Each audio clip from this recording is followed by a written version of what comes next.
dos facturas, la 12 y la 15 del mes de enero del 2013, emitidas por la sociedad Conosur Research S.p.A.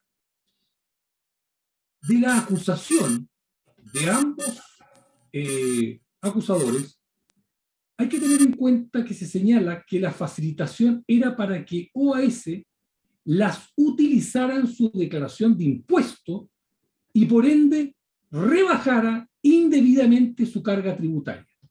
Esa es la proposición que debe probar ambos acusadores.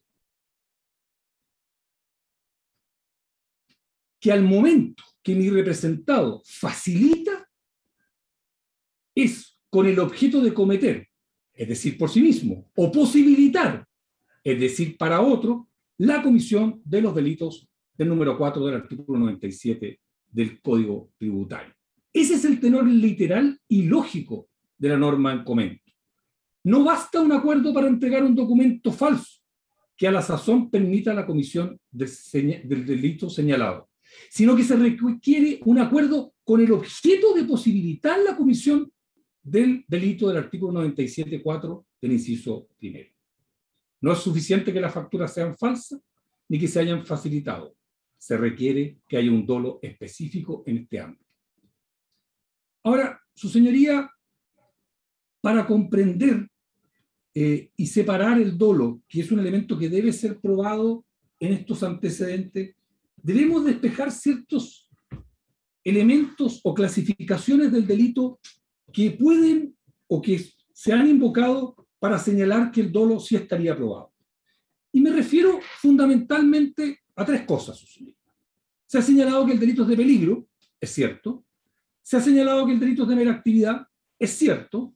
Y para parte importante de la doctrina, la conducta es un acto preparatorio especialmente punible a título de autor.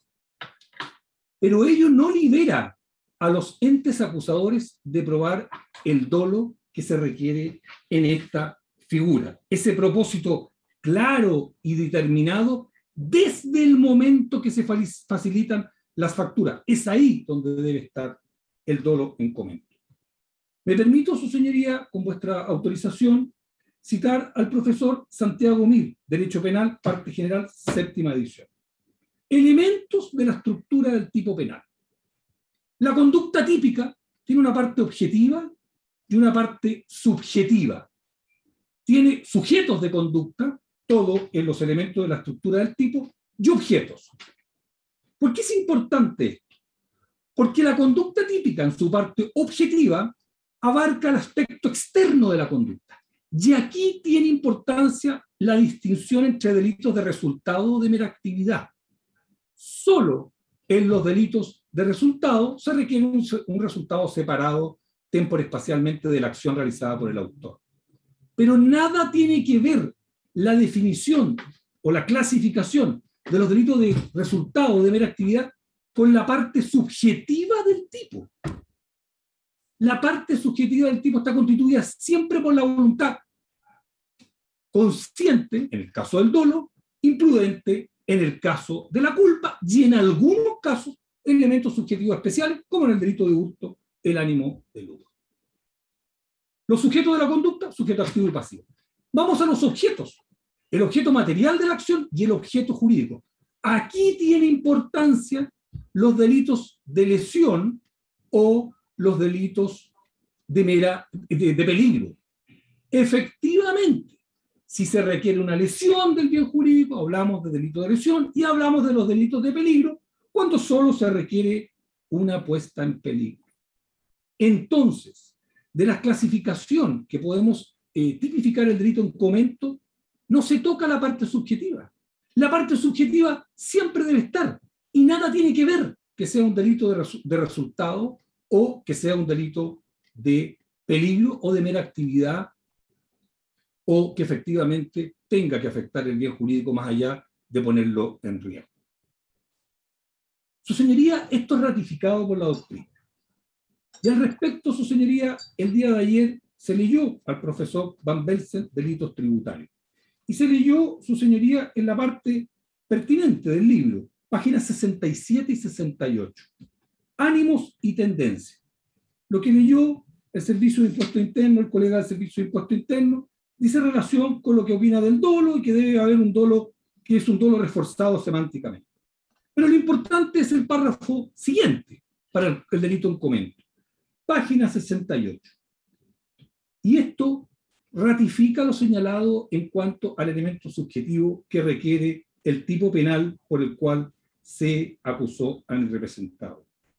Señala el profesor Van Belsen, quien, por ejemplo, facilita a otro una factura falsa con la que éste obtiene una devolución de impuestos que no le corresponde, o bien tiene dolo respecto del delito cometido directamente por otro o carece de él. Si no lo tiene, no es punible, pues el Código Tributario solo sanciona hechos dolosos. Entonces, el profesor Valverde se lo dice, que si quien lo facilita no tiene el dolo, no le es punible a él la conducta. En los mismos términos, su señoría, Curso sobre delitos e infracciones tributarias, cuarta edición, Legal Publishing, Rodrigo Ugalde Prieto, Jaime García Escobar. Página 57 y 58. Delito contemplado en el inciso final del artículo 95. Los requisitos cumulativos del nuevo delito son: punto 1, sujeto activo. 2, maniobras sancionadas, nos dicen los autores. Confeccionar, el vender o facilitar a cualquier título. Esto es gratuito, oneroso los documentos denominados. Y continúa. Ello con el objeto de cometer o posibilitar la comisión de los delitos descritos en el numeral 4 del artículo 97. Y aquí viene lo importante. Por lo tanto, en nuestra opinión, si no se acredita que tal ha sido el objeto de las maniobras, no existe delito, pues no existió el elemento subjetivo del delito. Lo mismo ocurrirá si la documentación que se confecciona, vende o facilita no es falsa. También se requiere por parte de esta doctrina. En los mismos términos, señoría, otro libro citado también por el colega del Servicio de Impuesto Interno, Agustín Alvarado Urizábal, delito de emprendimiento en el Código Tributario, página 210. Si el delito preparatorio base se lleva a efecto con la finalidad de mera preparación, la actuación siempre quedará impune. En efecto, la existencia de un elemento subjetivo del tipo referido a la ejecución de las conductas con el objeto de cometer, es decir, por sí mismo, o posibilitar, es decir, por otro, necesariamente nos lleva a excluir la comisión de una hipótesis que vendría en atípica. De ahí, nos parece que el solo hecho de confeccionar jamás debería estimarse como elemento suficiente para la configuración del tipo en estudio. Y luego hace una crítica a la sentencia de Valdivia que me haré cargo más adelante. Entonces, es requisito que al momento de la facilitación, quien lo haga, lo cometa con esa intencionalidad en ese momento. Y por eso, no es cierto que el solo hecho de emitirlo y por haber tenido una sociedad y saber que eventualmente puede ser incorporada a la contabilidad del otro, se da por satisfecho el elemento subjetivo. Su señoría, también se nos ha dicho que no es necesario que exista una suerte de concierto con la persona que finalmente, eventualmente puede o no incorporar la factura. No es necesario, porque es un delito de mera actividad. Y con esto, su señoría, no quiero señalar que sea necesario o sea vinculante para castigar la figura en comento que la otra persona lo incorpore o no lo incorpore. Lo que estoy señalando es que al momento de facilitarlo, debe hacerlo con esa intención. Si después la otra persona no lo incorpora, comete igual el delito. Eso no hay duda. Pero fíjese, su señoría, que se nos ha dicho que no es necesario ponerse de acuerdo. Y esto es fundamental en estos antecedentes. Porque ni siquiera se sabe con quién habría acordado ese elemento don Cristian Warner en estos antecedentes. Ese es el punto de fondo. Eso no es lo que ha resuelto nuestra jurisprudencia. En sentencia 6414 del 2015, perdón, no, esta la sentencia es la sentencia 2701-2016 de la Ilustrísima Corte de Apelaciones de Santiago, 11ª Sala, que tiendo a pensar que era la sala tributaria en ese momento, se ventila lo siguiente, y el Servicio de Impuesto Interno es el apelante en este caso concreto. Respecto de varios emisores de boletas y facturas, en relación al caso SQM, se le otorgó a varios emisores una suspensión condicional del procedimiento. Y se dijo que lo favorecía la atenuante del artículo 11, número 6 y 9. El Servicio de Impuesto Interno señaló que no procedía a la suspensión porque la pena no era presidio menor en su grado medio, sino que era presidio menor en su grado máximo, toda vez que los afectaba la agravante contemplada en el artículo 111, inciso segundo, parte final del Código Tributario, que señala o se hayan concertado con otros para realizarlo. Se hayan concertado con otros para realizarlo. Entonces la discusión era si es que, en virtud de que supuestamente existía esa agravante, podía o no aprobarse la suspensión condicional del procedimiento. ¿Y qué señaló la Corte? La ilustrísima Corte de Apelaciones de Santiago, en su considerando quinto, dijo que a juicio de estos sentenciadores, el tipo penal ya comprende el hecho de la concurrencia de otras personas en el delito. En efecto, por facilitar debe entenderse el proporcionar a otro algo o hacer intermediario para que lo consiga. Es decir, la inherencia del concierto se da en la descripción del tipo objetivo de la conducta reprochada. De esta forma, cabe coincidir con el juez acudo que en virtud del artículo 63 no es posible atender a la pretensión de la parte querellante en cuanto a la concurrencia de la agravante. Nuestra jurisprudencia entonces ha dicho que sí, ese concierto es parte del delito. Esto se ratifica, su señoría, en la sentencia dictada por la ilustrísima Corte de Apelaciones de Santiago respecto del senador Fulvio Rossi y su desafuero. Porque efectivamente, en el voto disidente, que después es tomado en cuenta por la excelentísima Corte Suprema, se exime porque se entiende que la comisión de los delitos fue y el concierto que se había dado era para financiar la política. Y eso fue lo que descartó el dolo de producir alguno de los delitos del 97.4. Entonces, lo que se tuvo en cuenta en esa sentencia 1333-2017 de 14 de diciembre del 2017 fue justamente ese concierto. Eso fue lo que se tomó en cuenta y que se ha tomado en cuenta en la jurisprudencia. Pero, su señoría, pretender que por el solo hecho de que una persona emita una factura, debe suponer que inmediatamente se va a contemplar o incorporar en la contabilidad del otro, eso no es así, no es cierto. Pasa todos los días lo contrario. Cualquier persona que tenga una sociedad puede ir a comprar una computadora, pedir que se la facturen por la sociedad, porque efectivamente la iba a usar para la sociedad. Llega a la casa, un hijo se la pide, esa factura evidentemente no la incorpora como necesaria para producir la renta. Pero quien vende esa computadora tiene que emitir la factura porque va a tener un ingreso. Quien egresa el dinero para pagar esa factura requiere un documento tributario que lo acredite.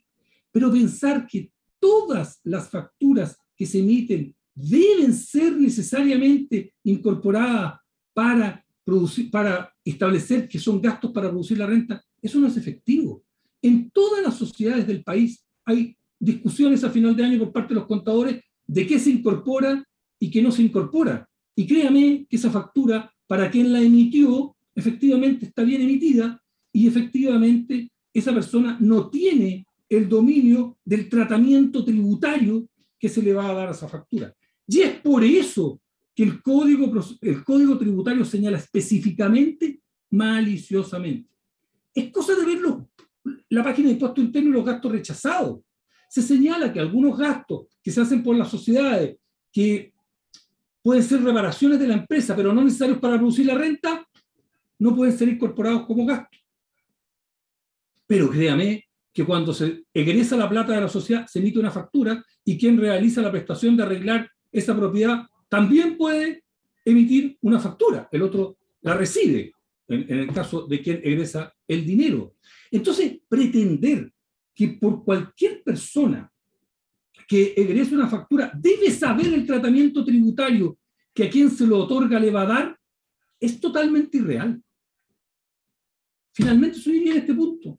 Se puede ir a un almuerzo, una cosa tan simple como esa, entender que es un almuerzo de negocio, pedir una factura por quien es dueño de una sociedad, volver donde el contador y el contador decirle que eso no es un gasto para producir la renta. ¿Es que acaso le vamos a decir al señor del restaurante que él debe saber cuál es el tratamiento tributario que le va a dar ese socio a esa factura? Eso no es así, su señoría. Y es por eso que se requiere este dolo a lo menos reforzado en, ¿cómo se llama?, el delito en comento.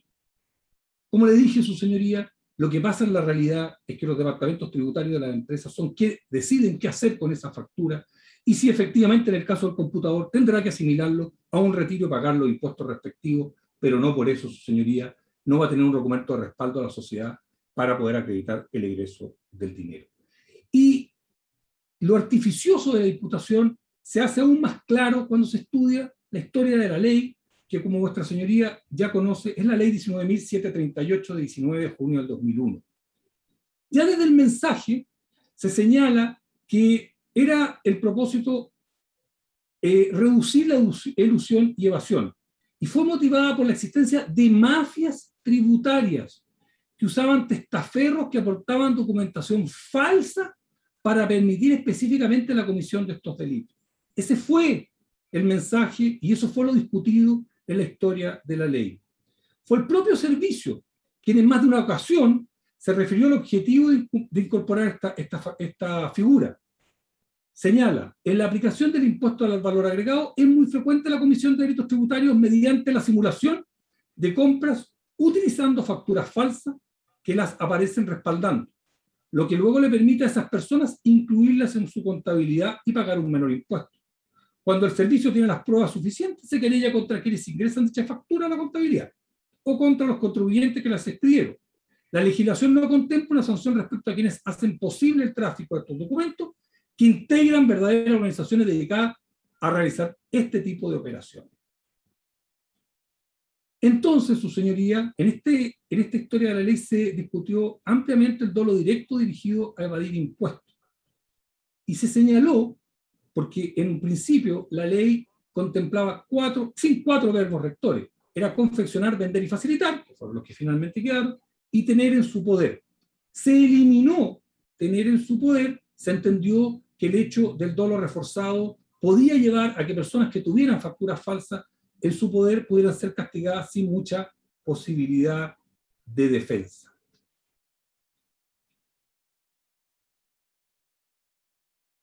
Ahora, no está de más recordar en esta parte, muy brevemente, la génesis de estas causas.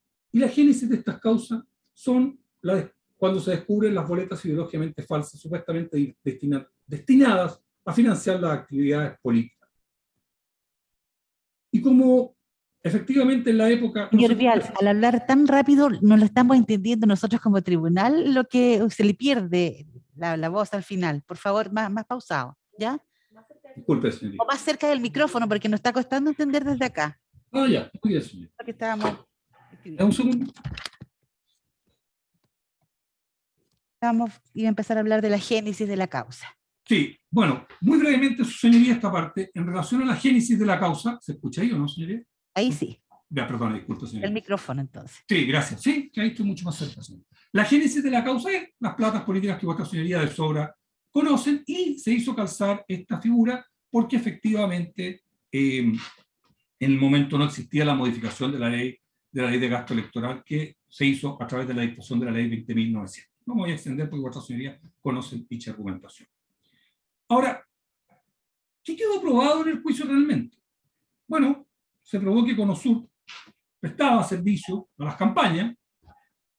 Se probó también, su señoría, que con dinero de Conosur se pagaron personas que trabajaron en la campaña. Así, su señoría, el testigo Marco Gambra, cientista político, que trabajó con Patricio Navia, lo contrató mi representado, le pagó Conosur para que ayudara al señor Navia en el análisis de la campaña electoral. Testigo José Besanilla, trabajó en el equipo periodístico de comunicaciones para el Partido Progresista, la campaña, negoció las condiciones con mi representado, emitió boletas a Conosur, quien las pagó por hacer el trabajo de partido y campaña. El dinero de Conosur se fue a las campañas.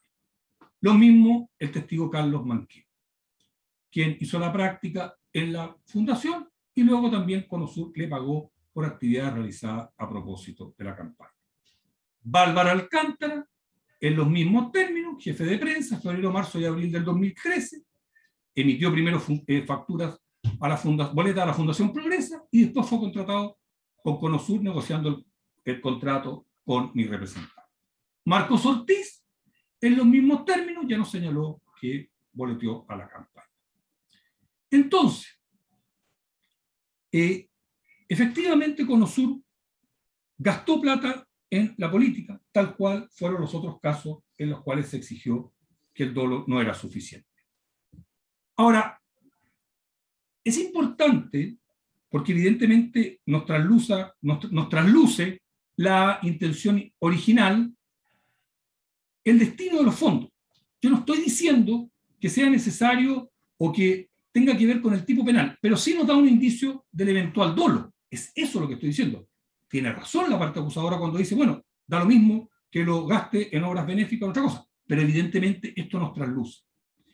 Y su señoría, ambos acusadores, porque lo realizó la señora fiscal, pero el Servicio de Impuesto Interno se dio por reproducido todo el alegato de la Fiscalía.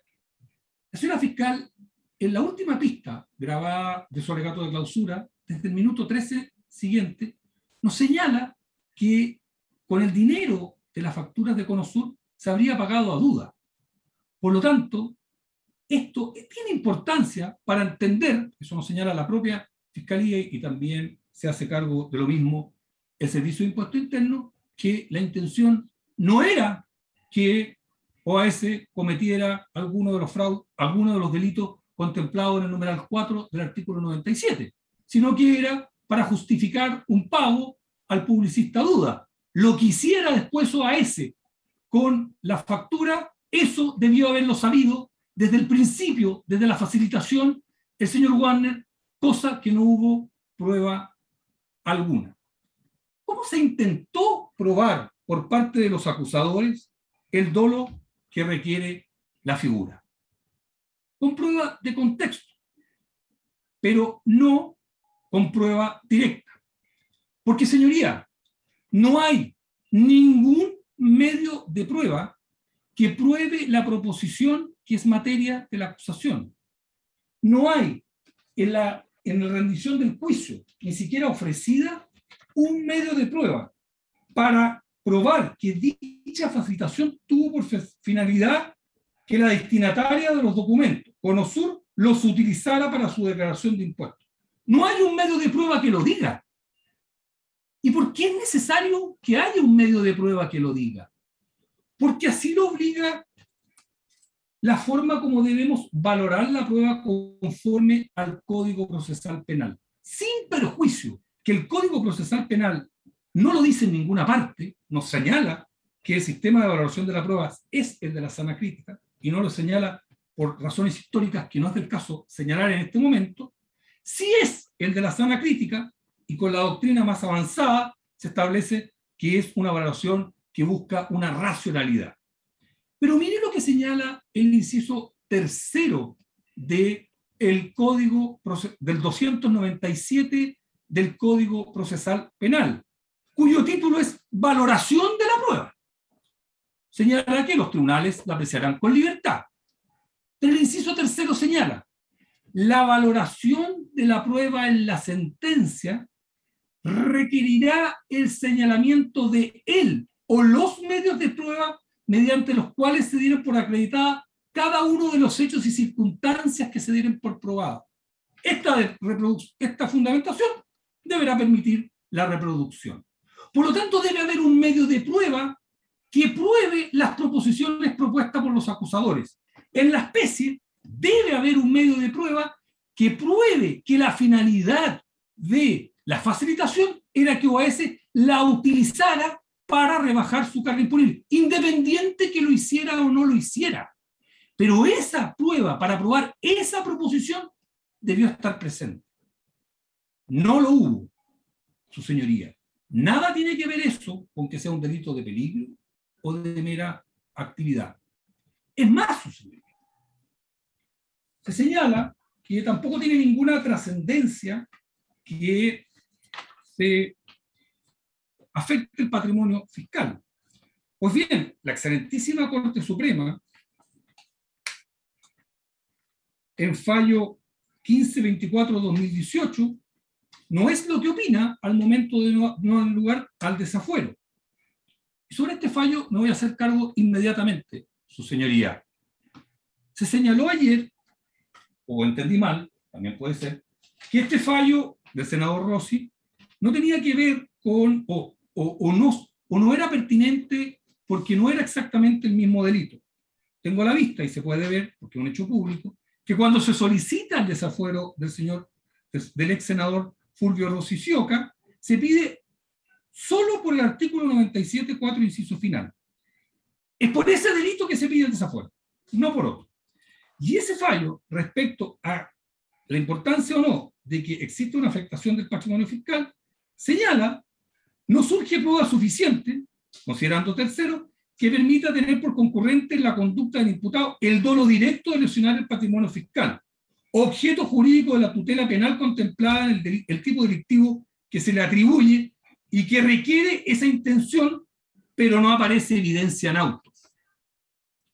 Por eso es que los ejemplos de que efectivamente tenga o no que afectar, tiene que ver con lo que hemos señalado. Otro argumento que se dio para señalar que había dolo, que como ya he señalado, no hay argumento directo, es el artículo 110 del Código Tributario. Pero el artículo 110 del Código Tributario no tiene ninguna relación con esto. Esta parte no ha pedido una causal de exención de responsabilidad, ni tampoco ha pedido un atenuante en razón de cualidades especiales. Lo que hace la ley en ese momento dice que para ciertas personas se le atenúa, pero eso no libera al Ministerio Público de tener que probar en las otras figuras que contempla el Código Tributario el dolo, que en este caso es un propósito claro y determinado a que otro realice ciertas conductas independiente de que las realice o no.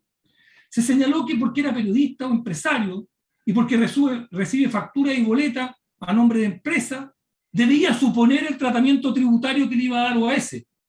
Créame que una persona, un restaurante, dueño de una empresa que vende computadores, también puede ser empresario, pero no va a saber el tratamiento tributario que le dé el comprador, que había emitido 78 cheques a nombre de la tesorería.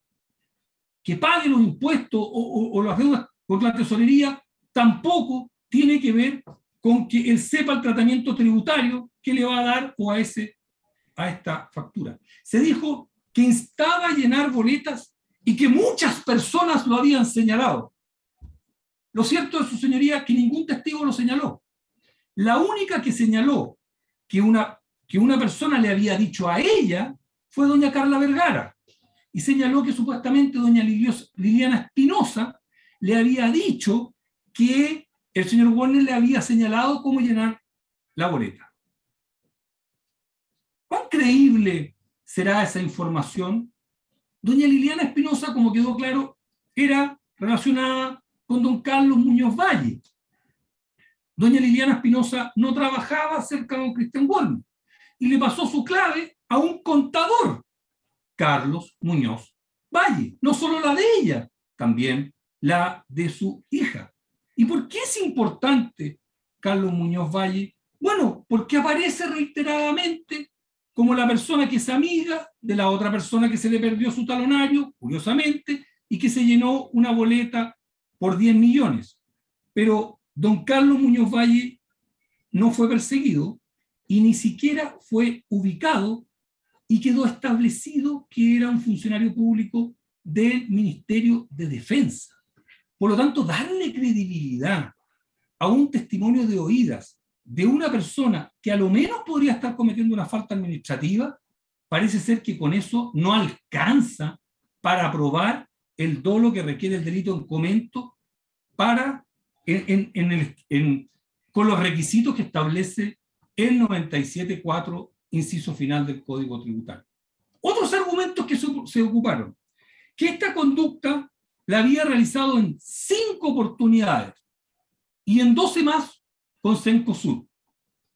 Cuando se refiere a 5 oportunidades, su señoría, se refiere a 3 facturas que no fueron materia de la acusación, que vuestra señoría las tiene claras porque las vimos muchas veces. Y en esto quiero ser muy respetuoso, pero es delicada esta argumentación, porque si imputamos que don Christian Werner cometió este delito, como se dijo, en 5 oportunidades, podríamos estar imputando un delito perseguible de oficio prescrito, que tendría inconvenientes conforme a lo prescrito en el artículo 417, numeral 2 del Código Penal. Por lo tanto, invocar esos argumentos para acreditar un hecho que es carga de los acusadores parece que es del todo improcedente. Su señoría, brevemente, quiero señalar que esta relación de que se requiere este dolo en los términos ya señalados no solo ha sido acogido por los tribunales superiores, sino que cito el fallo RIT GS 18.00078-2017, Servicio de Dirección de Grandes Contribuyentes con Navarrete Varas Andrés, de fecha 27 de junio del 2018, a don Andrés Navarrete Varas, que también estuvo nombrado en este juicio, se le imputaba haber realizado boletas ideológicamente falsas para ser incorporadas en una contabilidad, en los mismos términos que se le imputa a mí representado en estos antecedentes. El informe respectivo tributario lo realizó también doña Carla Vergara Molina. ¿Y qué resuelve el 4º Tribunal Tributario y Aduanero de Santiago? Señala, finalmente, en consecuencia, resulta suficientemente claro que el delito tributario que se analiza requiere de un dolo específico, pues el sujeto activo debe actuar maliciosamente y con el objeto de contener o posibilitar, de cometer o posibilitar la comisión de los descritos, de los delitos descritos en este número. 15. Que a partir de las pruebas analizadas, los hechos establecidos y lo dispuesto en el precepto legal citado, este sentenciado no ha adquirido la convicción que la parte denunciada haya actuado con el propósito específico de cometer o hacer posible la comisión de alguno de los delitos descritos en el artículo 97.4 del Código Tributario, razón por la cual se rechazará el acta de denuncia materia de auto y se absolverá de la sanción al imputado. Se ha hecho también cita, su señoría, de la resolución dictada por la Ilustrísima Corte de Apelaciones de Valdivia, fallo del año 2004. Señoría, esta es una situación bien especial.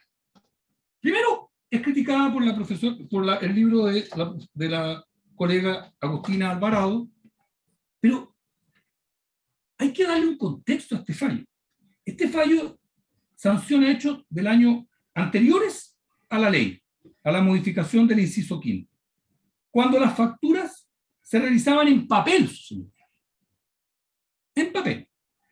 Y entonces, esos hechos, cuando eran falsos, se perseguían bajo el artículo 197, inciso 2 del Código Penal, por la falsedad.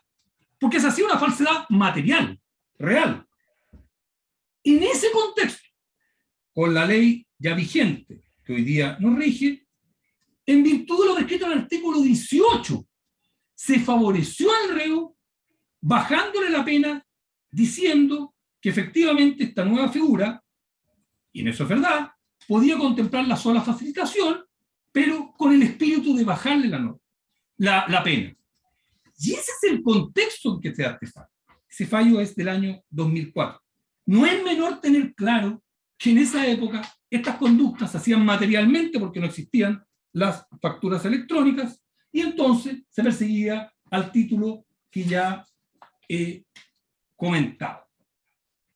No lo voy a reiterar, su señoría, pero la Corte de Apelaciones de Santiago, sentencia 1333-2017, voto disidente, que después es tomado por la excelentísima Corte Suprema, señala que se requiere que efectivamente exista esta finalidad al momento de la facilitación, y por eso no se da lugar al desafuero del honorable senador señor Rossi Sioca, porque se entiende que el objetivo era un financiamiento político.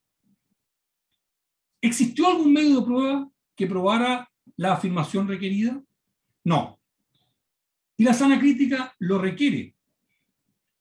Como nos señala Tarufo, la valoración de la prueba tiene por objeto establecer la conexión entre un medio de prueba y la verdad o falsedad de los enunciados que se han discutido en juicio.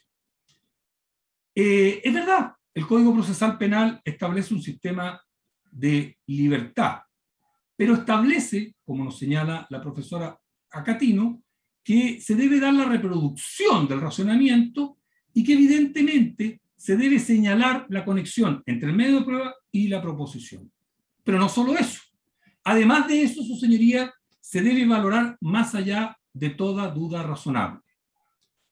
Y en esto, su señoría, hay que tener en cuenta los tres momentos probatorios, como nos señala don Jordi Nieva Ferrer. Existe el primer momento, la conformación de los elementos a juicio, no es de la importancia. El segundo, la valoración de los elementos en el juicio. Y el tercero es cuando se toma la decisión final, donde se aplica el estándar probatorio. Segundo momento probatorio, la conexión entre el medio de prueba y la afirmación. Tercer momento probatorio es cuando se toma la decisión, y para el caso penal se requiere que esa decisión sobrepase un estándar, el de duda razonable. ¿Y cuándo hay duda razonable? Cuando no hay prueba o cuando los hechos razonablemente se pueden explicar de otra manera.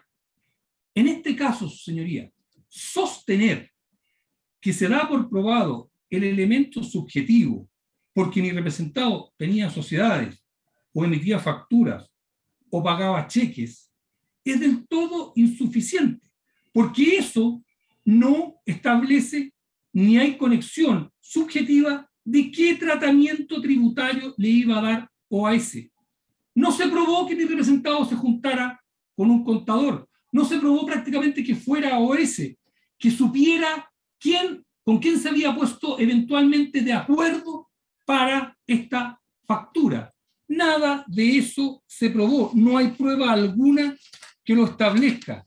Por lo tanto, el propósito claro y determinado de que quien recibe la factura pueda o no incorporarla en su contabilidad no tiene prueba alguna, y la prueba de contexto es del todo insuficiente, más aún cuando la explicación de la factura, según la propia Fiscalía, sería que era para pagar a duda, o para otros que efectivamente era para usarla en platas en la política. Por lo tanto, habiendo otras explicaciones que siembran a lo menos duda, es imposible dar por acreditado los hechos tal cual lo han solicitado los acusadores. Por todo lo anterior, su señoría, es que vamos a ratificar la solicitud de absolución de mi representado en estos antecedentes.